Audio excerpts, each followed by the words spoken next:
지난주 예배 모임 중에 설교 마지막 부분에 우리 막내한테 질문한 것이 있다고 말씀을 드렸었죠. 밑에 동네 아저씨가 네 세컨데리냐, 둘째 최고의 아빠냐, 그 말씀을 드렸는데, 지난주 예배 후에 예배 모임 끝나고 나서 집에 가서 막내한테 물어봤어요. 다시. 그래서 네 세컨데디가 바로 이 밑에 집 아저씨 맞냐? 그랬더니 막내가 대번 He's not my daddy. 그러는 거예요. 그래서 다행이다. 얘가 신앙 고백을 한 거예요. 그래서 애비가 받기에 합당한 그런 고백을 받은 거죠. 저와 여러분들은 하나님 아버지를 아버지로 모시고 살아가는 사람들이에요. 그렇죠? 그래서 오늘 본문, 창조주 하나님만 우리의 아버지, 하나님 아버지시라고 고백하는 사람들이 살아가야 하는 방식을 오늘 말씀 중에 보게 됩니다. 주님은 이렇게 고백하는 자들이, 하나님 아버지를 아버지로 고백하는 자들이 살아가야 될 방식을 오늘 본문에서 가르치세요. 오늘 첫 번째 부분 30절부터 32절까지 보면요, 주님은 또다시 고난과 죽음과 또 부활을 말씀하세요. 또다시 예고하십니다. 이것을 남들이 알기를 바라지 않으셨다라고 마가는 기록을 해요. 왜 알기를 바라지 않으셨을까? 자신의 고난과 죽음과 부활과 세상을 구원하시기 위한 이 아주 중요한 계획을 제자들에게만 가르치시기를 원하셨다라는 것이죠. 우선은 제자들에게 알려야 한다. 그래서 다른 사람들이 알기를 바라지 않으셨다라고 기록을 합니다. 지금 제자들은 며칠째 계속해서 예수 그리스도 주님의 고난에 관한 예고편을 계속 듣고 있어요. 지난주도 그렇고 오늘도 그렇고 계속 고난이에요. 예수 그리스도의 고난을 집중해서 이야기를 하고 있어요. 이에 대한 제자들의 반응을 32절에서 보게 됩니다. 깨닫지 못하고 묻기조차도 두려워하였다라고 기록을 해요. 깨닫지 못하고 묻기조차도 두려워하였다. 자, 제가 여러분들께 아주 중요한 질문 하나를 드릴게요. 여러분들의 반응은 어떻습니까? 여러분은 지금 예수라는 분의 이름과 지금 예수라는 분의 그 죽음과 부활을 지금 여태까지 많이 들어오셨어요. 예수 그리스도의 복음을 많이 들어보셨을 거예요. 매주마다 예수 그리스도의 이름을 듣고 매주마다 예수 그리스도의 고난과 죽으심과 부활하심을 듣습니다. 여러분들은 어떠세요? 어떤 반응을 하실 수 있겠습니까? 예수 그리스도의 복음을 강조하는 교회 공동체에 최소한 적을 두고 있다면, 매주마다 매일마다 그 예수 그리스도의 이름과 그분의 죽음과 부활, 그분의 복음을 듣고 있다면 적어도 곰곰이 생각하실 수 있기를 바라요. 도대체 예수라는 분은 어떤 분이시고 그분의 존재가 나와는 무슨 상관이 있으며 예수께서 죽으시고 부활하시고 승천하시는 바가 나랑 무슨 관계가 있는지 여러분들 좀 곰곰이 고민하시고 생각하시면 좋을 것 같아요. 정말로 그러실 수 있기를 바랍니다. 왜냐면 저희와 여러분들이 여기에 모인 이유, 기독교라는 그 크리스티애니티, 하나님을 섬기는 것이 존재하는 이유는 거기에 있다란 말이죠. 그것이 핵심인 거예요. 나와 무슨 상관인가? 이 주님과 주님의 고난과 죽으심과 부활하심이 정말로 나와는 무슨 상관이 있는가? 이런 마음으로 하나님께 진솔하게 나오면서 하나님 도와주십시오. 내가 당신을, 하나님을, 주님을, 예수 그리스도를 알기 원합니다. 진솔하게 나온다면 성령 하나님께서 분명히 도와주실 것이라 저는 믿습니다. 하나님의 약속이에요. 찾고 두드리면 찾아질 것이고 열릴 것이다라는 거. 반응하실 수 있기를 바라요. 복음에 대한 반응. 예수 그리스도의, 여러분, 우리가 신앙생활을 꽤 오래 하신 분들 계시잖아요. 소위 말하는 교회 생활도 많이 오랫동안 하신 분들 계시고, 이 예수 그리스도의 복음이라는 이 기쁜 소식, 예수 그리스도라는 이름, 십자가를 봤을 때 저와 여러분들이 아무런 마음에 요동침이 없거나 어떤 가슴에 흔들림이 없다면 우리는 과연 신앙생활을 바로 하고 있는 것인가 좀 되물어볼 필요가 있다는 거 다시 말씀드리고 싶어요. 예수라는 이름을 들었을 때, 저와 여러분들이 십자가라는 단어를 들었을 때, 혹은 십자가를 봤을 때 어떤 마음에 요동침이 있기를 바라요. 그런 감동이 사라지셨다면 다시 회복되실 수 있기를 바라요. 예. 좀 진지하게 고민하시기를 바랍니다. 예수는 나와 무슨 상관인가? 지금 제자들이 왜 깨닫지 못하고 묻기도 두려워했는가? 예수 그리스도의 고난에 대해서 그렇게 들었고, 예, 주님을 경험했잖아요. 천국의 맛을 경험했단 말이에요. 그런데 왜 깨닫지 못하고 묻기도 두려워했는가? 자신들이 기대한 메시아의 모습이 아니었다라는 거예요.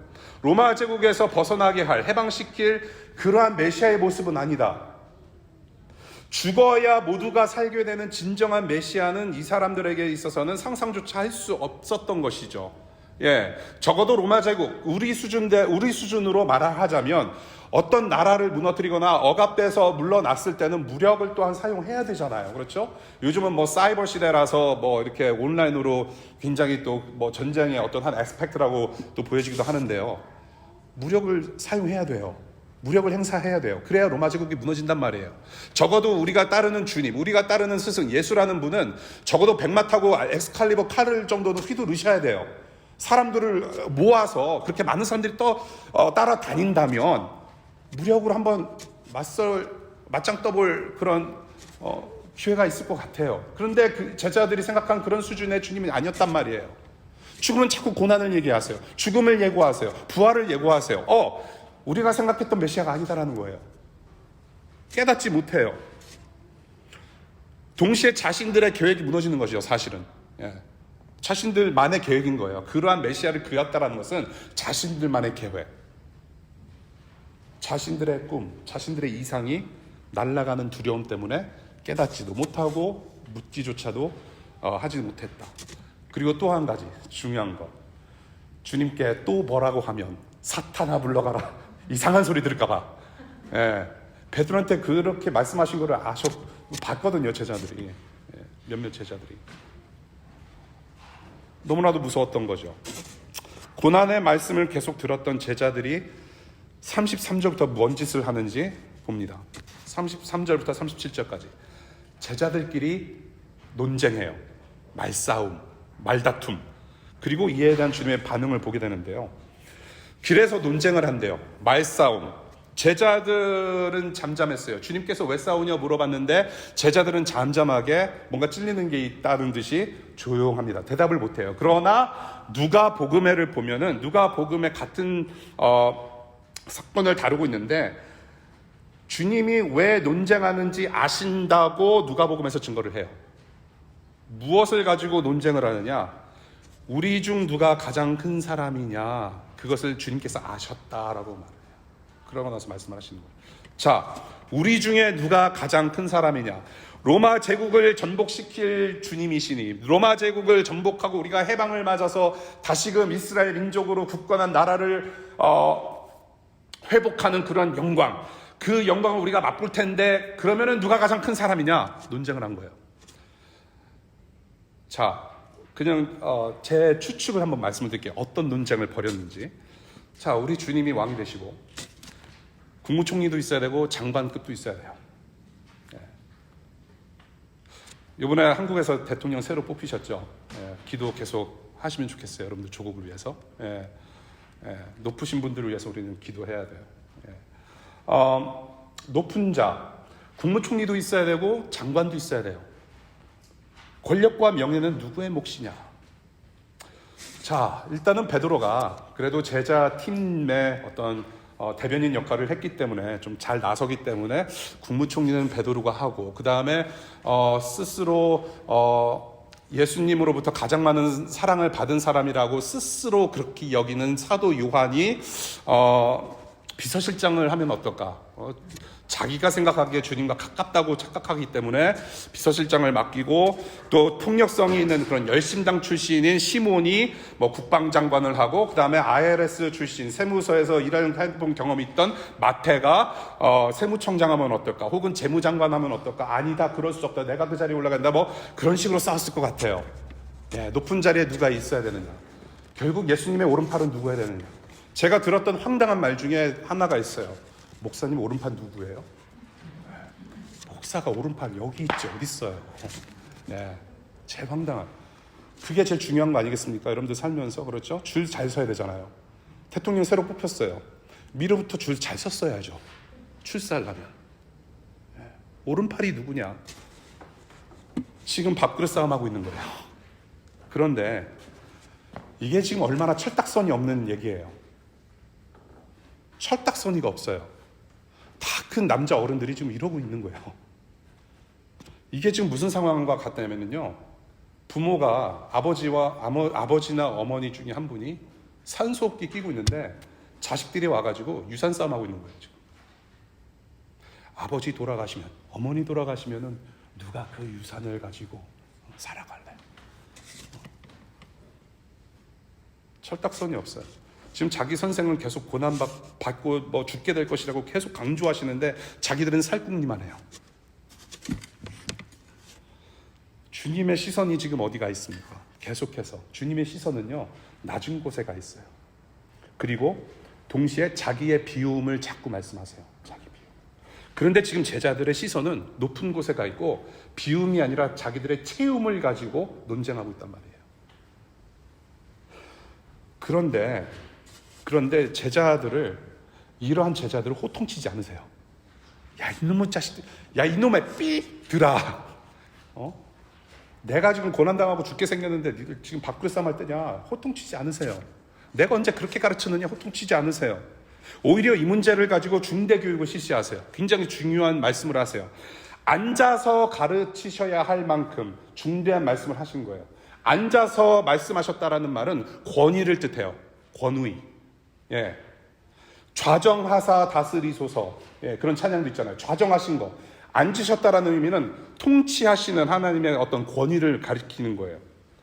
그래서 오병이어 사건을 보더라도 산에 앉으셔서 주님께서 떡과 물고기를 나눠주셨고요.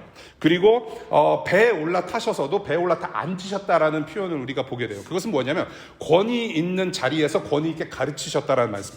그러니까 권위 있게 뭔가를 가르치신 거예요. 자, 여기서 그 가르침이 무엇인지 조금 더 들여다보기 전에 여기서 제자들을 품으시는 주님의 사랑을 우리가 또 볼 수 있다는 얘기예요.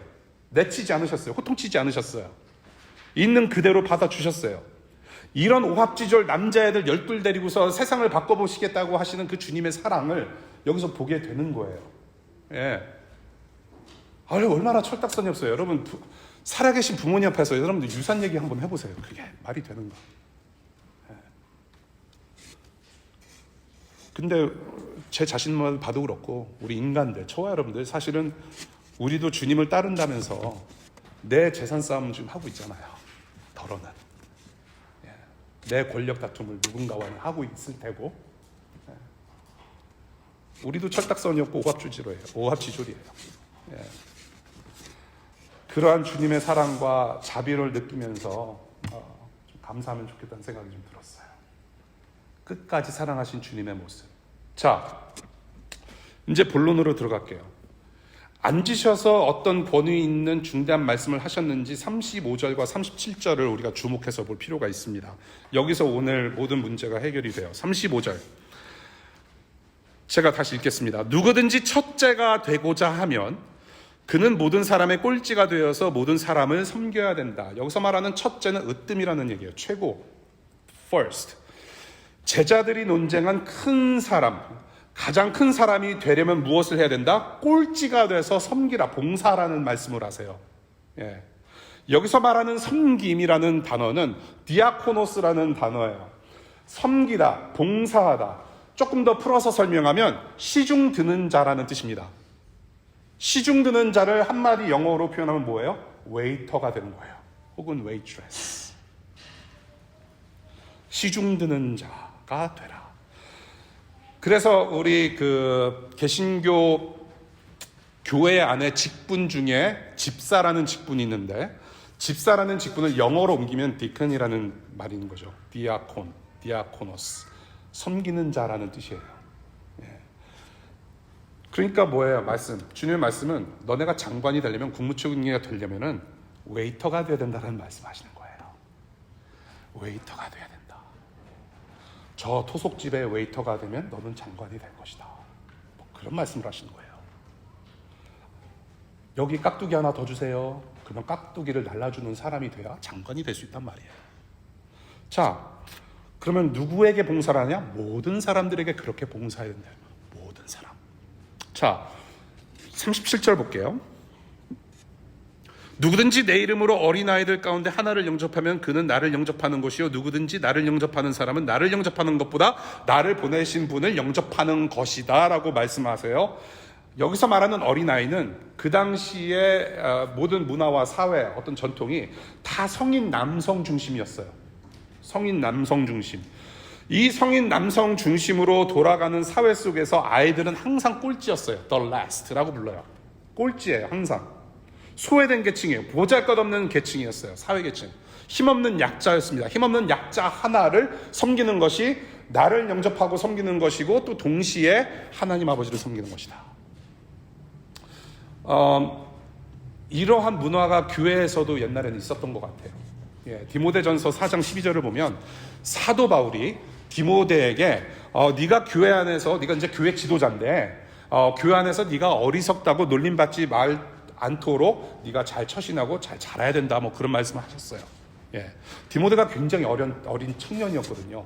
예, 그러니까 교회 안에서도 그 당시 일반적인 문화가 뭐였냐면은 나이가 어린 사람들 다 무시당할 수 있었던 그런 사회였다라는 거예요.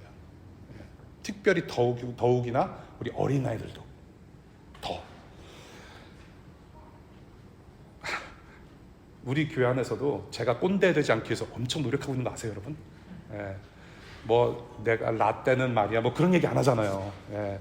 될 수 있는데도 저도 꼰대가 되지 않으려고 부단히 노력해요. 예. 그래서 아무튼 노력하는데 우리 교회 안에나 여러분들이 앞으로 속할 교회에서도 꼰대 문화나 라떼 문화 같은 거 우리가 조심해야 될 필요가 있어요. 예, 여러분들도 이제 크면 클수록 자꾸 꼰대질하고 싶은 이렇게 욕망이 일어날 때가 있거든요.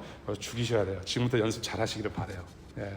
근데 우리 교회 지금 현재는 뭐 그렇게 뭐 갑질하는 분들이 없기 때문에 저는 다행이고 감사하게 여깁니다.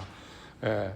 교회 안에서 나이별로 이렇게 뭐 또래별로 활동하는 것은 좋지만은 그 나이 자체가 혹은 직분 자체가 무기가 되지 않았으면 좋겠다는 생각이에요.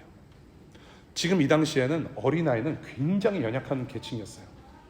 그래서 어린아이들을 갖다가 다른 집에 팔아서 노예생활 시키는 것조차도 굉장히 쉽게 했던 시대였다라고 보는 거죠. 그런데 그러한 어린아이들을 한 명을 데려다가 주님께서 안아주셨어요. 이렇게 아이 하나를 환대하고 환영하고 섬기고 사랑하는 것이 곧 하나님께 하는 것이다. 그런 가르침을 하세요. 적대와 깔봄과 무시가 아니라 환대와 환영의 섬김을 다하라.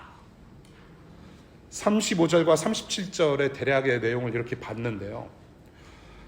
지금 전체 내용을 보면은 고난을 예고하세요. 주님은 고난을 예고하시는 주님 앞에서 서로 누가 큰 사람인가 논쟁하는 제자들에게 가르치신 말씀이 바로 저와 여러분들이 오늘 우리가 들어야 할 말씀이고 하나님의 음성이라고 보는 거예요. 35절과 37절. 이 두 구절의 말씀, 앉아서 가르치셨어요. 굉장히 권위 있는 말씀을 하셨어요. 너무나도 강력한 말씀이기 때문에 저와 여러분들이 오늘 깊이 새겨 들어야 돼요. 그러기 위해서 우선 주님께서 의도하신 바가 아닌 것을 먼저 좀 걸러내면 좋겠습니다. 마가가 예수님의 그 족적을 따라서 기록을 했는데 마가가 의도하지 않는 것, 특별히 주님께서 의도하지 않으신 말씀이 무엇인지 먼저 걸러내고 주님께서 우리에게 주신 말씀을 찍어서 좀 보면 좋겠어요. 첫 번째, 주님께서 의도하신 바가 아닌 것. 첫째가 되려면 봉사하라. Serve others in order to be first. 첫째가 되려면 봉사해야 된다. 첫째가 되고자 한다면, if you want to be first, if 첫째가 되고자 한다면, 자, 우리 주님은 과연 첫째, 으뜸이 되는 야망을 부추기시고 경쟁을 부추기시는 주님이십니까? 아니에요. 아닌 것 같아요.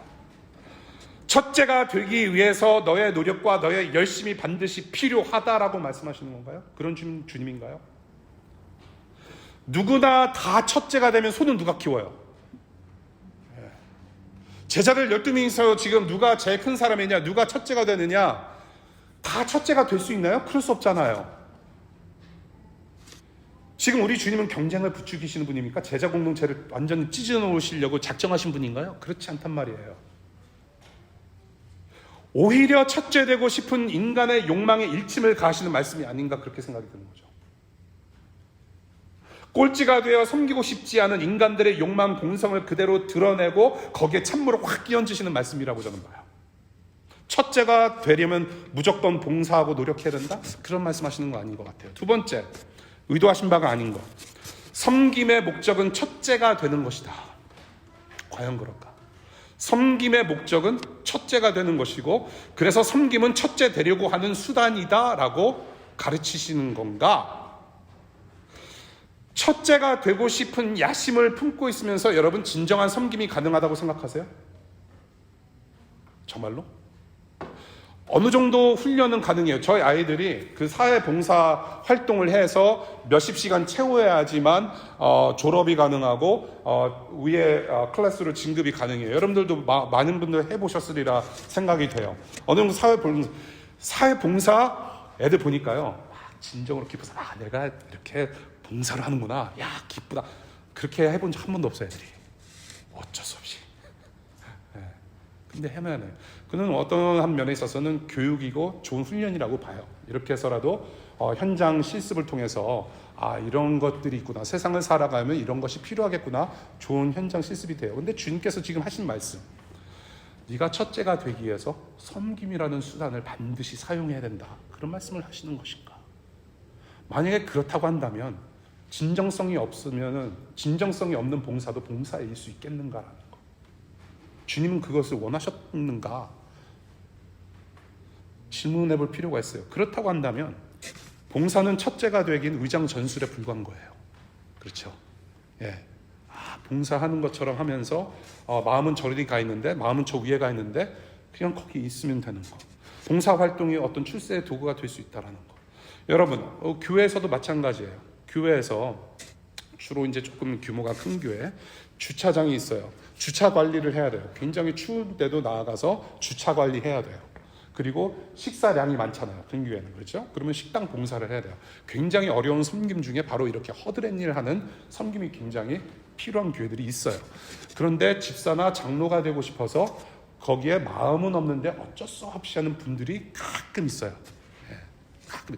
여러분들이 DC를 떠나서 나중에 이제 여러분들이 더 큰 어른이 되고설랑 그러지 않았으면 좋겠어요. 남에게 보이는 봉사, 어떤 직분에 올라가기 위해서, 어떤 위에 올라가기 위해서 뭔가 좀 드러내고 싶어서 일부러 그런 봉사는 봉사가 아니라는 거죠. 그러지 않았으면 좋겠어요. 적어도 여러분들은. 그리고 집사와 장로, 어떤 분들은 어떤 교회는 매수도 해요. 집사 5천만 원, 장로 1억. 그거 아니죠. 직분이라고 하는 것은 봉건적인 어떤 하이어라키 시스템이 아니라는 거죠.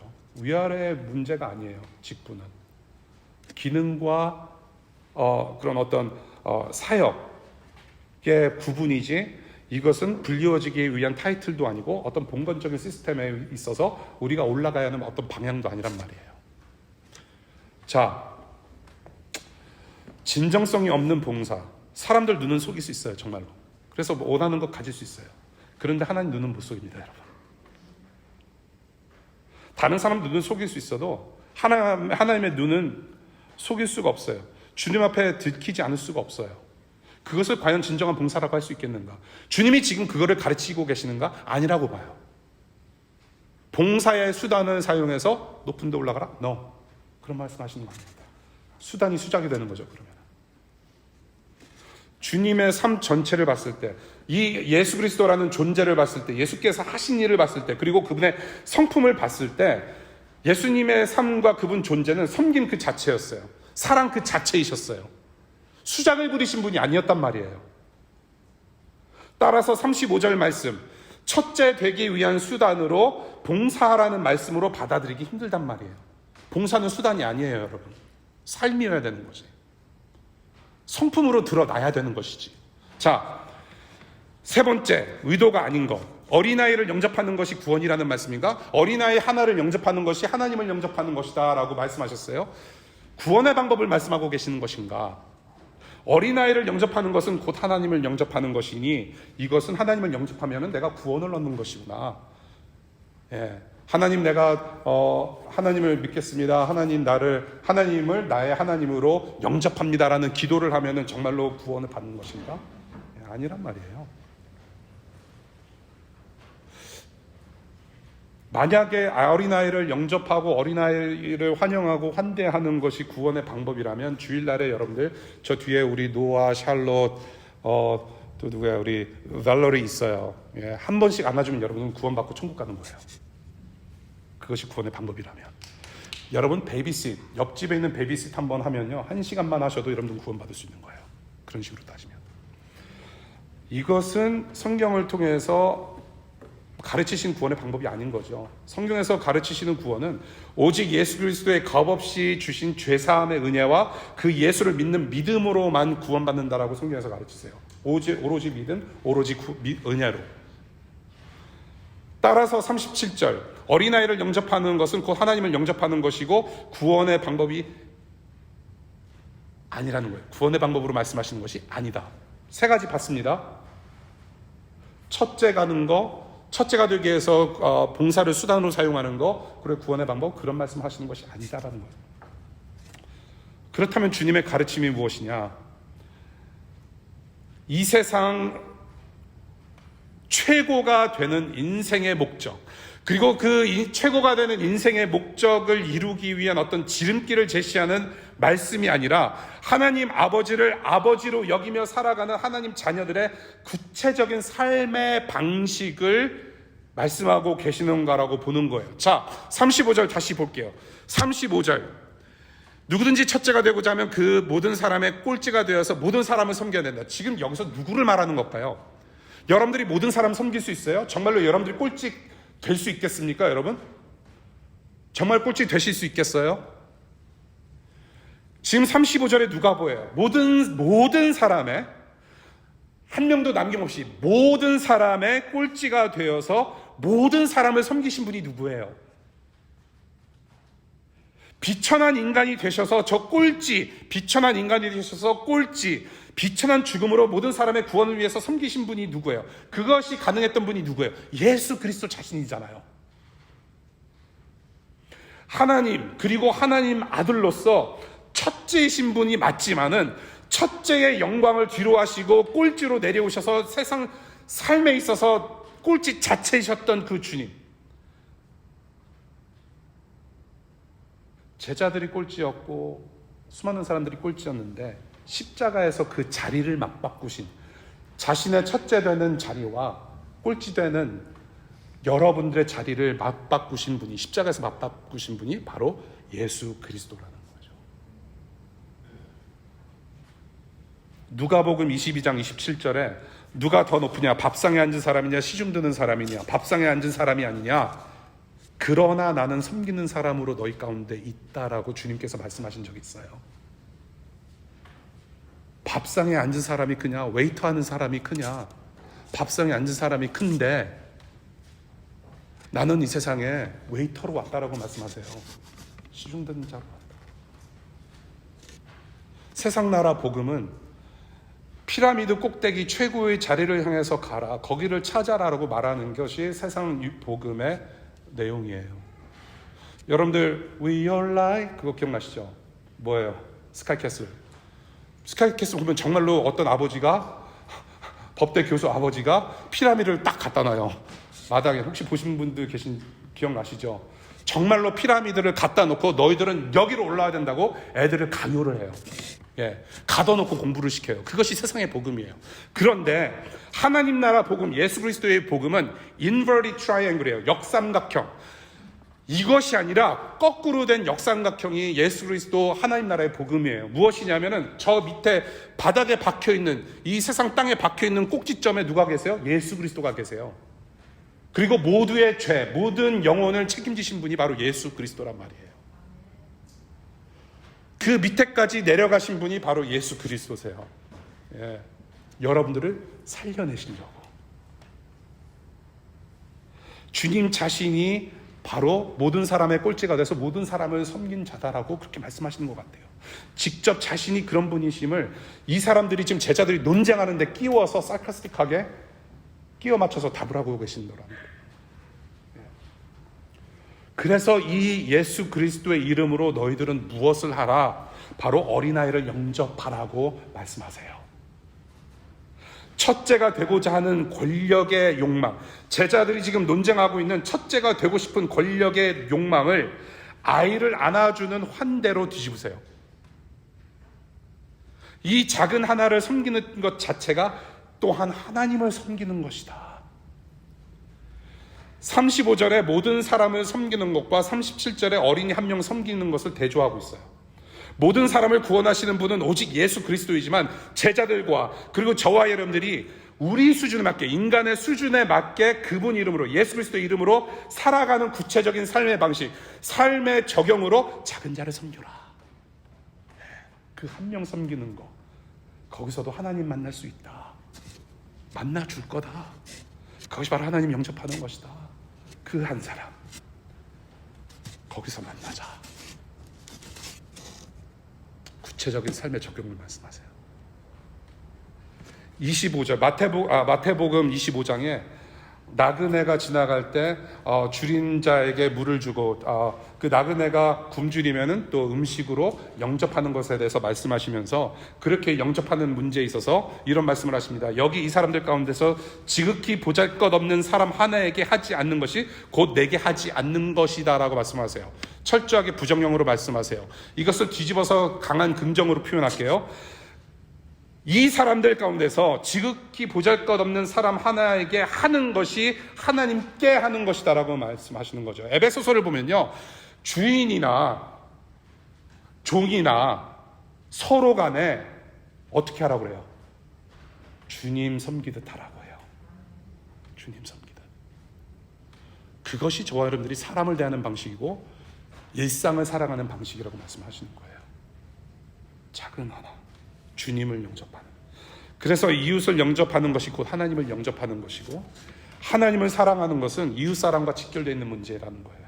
여러분들이, 저와 여러분들이 정말로 하나님을 사랑한다라고 찬양하고 하나님 사랑합니다 고백하는데 단 한 명의 이웃이라도 우리 눈에 들어오지 않는다라면 정말로 하나님을 사랑한다고 말할 수 있을까? 예. 주님은 분명히 그 한 사람, 소외된 자, 약한 자, 우리 주변의 이웃을 한 명이라도 섬기는 것이 낫다라고 말씀하세요.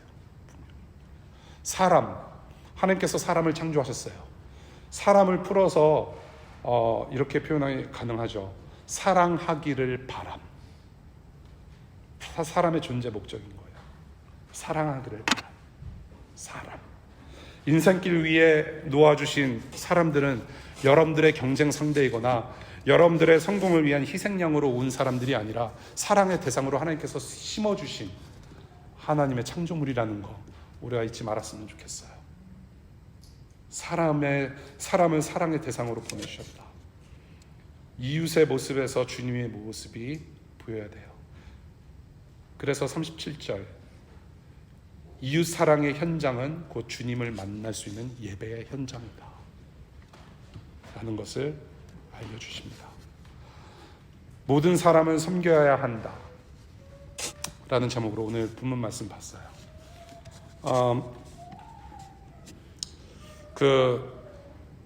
말씀을 서서히 맺겠는데요. 제가 우리 집에서 뭐 여러 가지 일을 해요. 우리 여기 남편들 좀 계시지만 여러분들 남편이 집안일을 할 때 내가 아내를 도와야 된다, 돕는다라는 차원에서 이렇게 집안일 하시면 큰일 나요. 예. 이건 내 일이구나. 예. 아내만 집안일 하는 거 아닙니다. 그렇죠? 예. 예. 이제 제가 뭐 부부싸움의 빌미를 제공하는 건가요, 지금? 예. 예. 같이 해야 돼요. 자녀 양육도 같이 해야 돼요.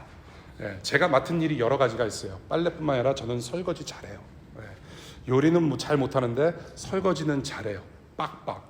정말로 거의 병적일 만큼 굉장히 잘해요. 예, 그래서 혹시라도 설거지가 필요하신 분들 저를 불러주세요. 예, 제가 당장 달려가서 시간당 10분에 제가 모실게요. 예. 설거지를 굉장히 잘해요. 정말로 저에게 맡겨진 일이기 때문에 잘해요. 근데 지난주에 설거지를 다 잘하고 이제 엎어서 놨는데, 그래서 다시 이렇게 이제 마른 다음에 이제 찬장에 다시 집어넣어야 되잖아요. 예, 마른 다음에 집어넣는데 내가 닦은 그릇이 아닌데 거기 뭐가 하나 있는 거예요. 안을 딱 봤더니 누가 씻지도 않은 그릇을 거기다 놓은 거예요. 그러면은 설거지하는 사람 입장에서는 돌아요. 예. 저는 아니에요. 그냥 처음 보는 그릇이기 때문에. 누군가가 분명 거기다 놓은 거예요. 그럼 어떻게 해야 됩니까? 일단 화가 나요. 그 다음에 어떻게 해야 돼요? 설거지 왕이기 때문에 또 내가 또 해야 되는 거예요. 설거지는 한꺼번에 하면 좋잖아요. 계속 할 수 없어요. 예. 그러면 또 해야 되는 수고를 하는 거예요. 그러니까 너무 화가 나는 거예요. 예. 정말로 그래서 화를 냈어요. Who is this?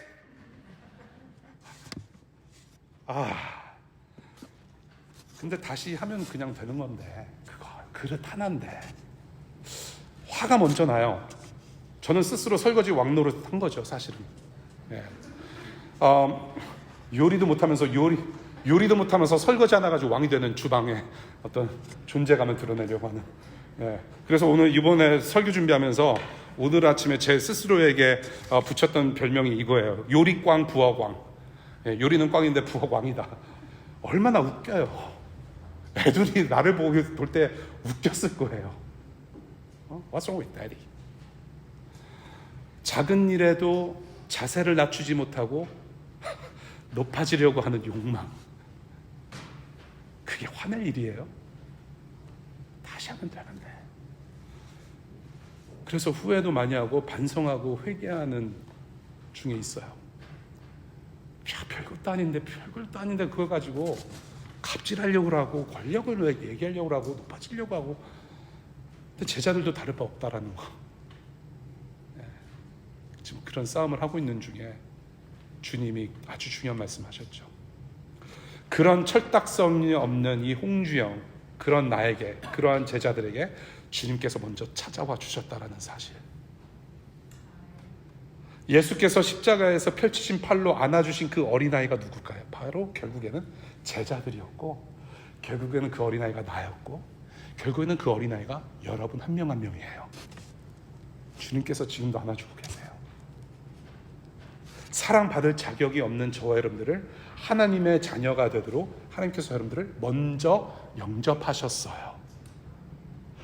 예수 그리스도의 복음은 저와 여러분들이 구원받기 위해서 무엇인가를 하는 것이 아니라, 그래서 영접을 받는 것이 아니라, 예수 그리스도의 복음은 하나님께서 여러분들을 먼저 영접하셨다라는 데에 있습니다.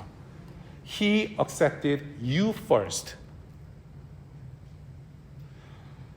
영접받고 이렇게 은혜 입은 하나님 자녀로서 이번 한 주간 동안 또 앞으로 살아가는 방식, 여러분들 주위를 좀 둘러보면 좋겠어요. 그것이 아내이든 남편이든 여러분들의 자녀이든 룸메이트든 교회 소그룹 친구들이든지 간에 주변에, 그리고 뭐 교회 안팎, 뭐 직장에 여러분들이 동료가 됐든지 누가 되었든지 여러분이 환대해야 하고 영접해야 하고 환영해야 되는 그 사람이 누구인지, 주변에 소외된 사람이 누구인지, 나의 어떤 품이 필요한 사람이 누구인지, 그 작은 자가 누구인지 한번 쭉 보시면서 한 사람 섬기는 거 우리가 좀 실천해봤으면 좋겠다는 생각이 들어요. 뭐 여러 가지 말 필요 하지 않아도, 뭔가 특별한 사건, 뭐 이벤트를 만들지 않아도 정말로 누구 옆에 있어야 되는지 눈에 보인다면 그 한 사람 한번 우리가 실천하면 좋을 것 같다는 생각이 들어요. 예. 그렇게 하실 수 있으시겠어요? 작은 한 명 섬기는 것이 하나님 만나는 길이라고 말씀하셨잖아요. 그것이 삶의 예배인 줄로 믿습니다. 이사야서 1장부터 보게 되면 그렇게 멋지고 화려한 제사 필요 없다. 너희들이 섬기지 않고 정의를 위해서 살지 않으면 그것은 예배가 아니다라고, 예배를 거부하시는 하나님의 음성을 듣기를 바라요. 삶의 예배, 1시간 반 예배 모임 하는 것도 중요하지만 앞으로 11조가 아닌 10의 1조가 아닌 10의 9조 삶을 다 예배로 드리시는 여러분들 되시기를 바라요. 예. 섬김의 삶이 곧 예배다. 이러한 일상이 곧 하나님을 사랑하는 제자가 살아가는 방식이라고 가르치세요. 주님은 바로 그곳에서 만나자라고 하십니다. So let's go. 네. 저 문에 낮고 낮은 십자가 복음의 현장, 일상의 예배 장소, 일상의 선교지에 우리 주님 만나러 이제 출발합시다. 네. 그런 삶을 사시길 바라요. 우리 함께 기도하겠습니다.